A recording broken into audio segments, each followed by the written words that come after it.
Cricket ప్రపంచంలో ఓ పెద్ద twist, ఓ ముఖ్యమైన టోర్నమెంటు వేదికను చివరి నిమిషంలో ఎందుకు మార్చారు? విజయ్ హజారే ట్రోఫీ మ్యాచ్లు బెంగళూరులోని ఫేమస్ చిన్నస్వామి స్టేడియం నుండి సడన్గా షిఫ్ట్ అయ్యాయి. దీంతో పెద్ద పెద్ద స్టార్ ప్లేయర్స్ రీ ఎంట్రీపై నీలినీడలు కమ్ముకున్నాయి. అసలు ఇంత పెద్ద స్టేడియం నుండి మ్యాచ్లను ఉన్నట్టుండి ఎందుకు మార్చినట్టు? ఈ నిర్ణయం వెనుక ఓ విషాదంతో పాటు సీరియస్ సేఫ్టీ ఇష్యూస్ కూడా ఉన్నాయి. ఒకసారి అసలు ఏం జరిగిందో చూస్తే అంతా జూన్ 4న జరిగిన ఒక తొక్కిసలాటతో మొదలైంది. ఆ తొక్కిసలాటలో ఏకంగా 11 మంది చనిపోయారు. దాంతో స్టేడియం సేఫ్టీపై అనుమానాలు మొదలయ్యాయి. ఈ ఘటన తర్వాత ఓ అఫీషియల్ ఎంక్వైరీ స్టార్ట్ అయింది. స్టేడియం కండిషన్పై ఓ రిపోర్ట్ కూడా వచ్చింది. ఆ రిపోర్ట్ సారాంశం ఒక్కటే: జనం ఎక్కువగా గుమిగూడటానికి ఆ స్టేడియం అస్సలు సేఫ్ కాదు.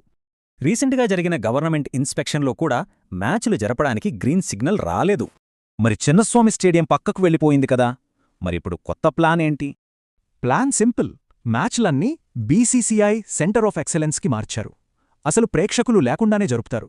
ముఖ్యంగా ఇది పండగ సీజన్ కదా, అందుకే ఏ గొడవలూ జరగకుండా ఈ నో స్పెక్టేటర్స్ రూల్ పెట్టారు. ఈ రెండు వేదికలను పోల్చి చూస్తే కోయి ఒక సేఫ్ ఆప్షన్ అని తేలిపోయింది.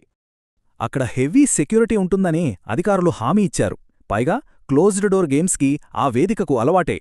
సో ఫైనల్గా ఒకటే విషయం: స్టార్ పవర్ కన్నా, లాజిస్టిక్స్ కన్నా ఫ్యాన్స్ సేఫ్టీనే ముఖ్యం. ఇదంతా చూశాక ఒకే ప్రశ్న మిగులుతుంది: భవిష్యత్తులో ఇలాంటివి జరగకుండా స్టేడియాలు ఏం చేయాలి?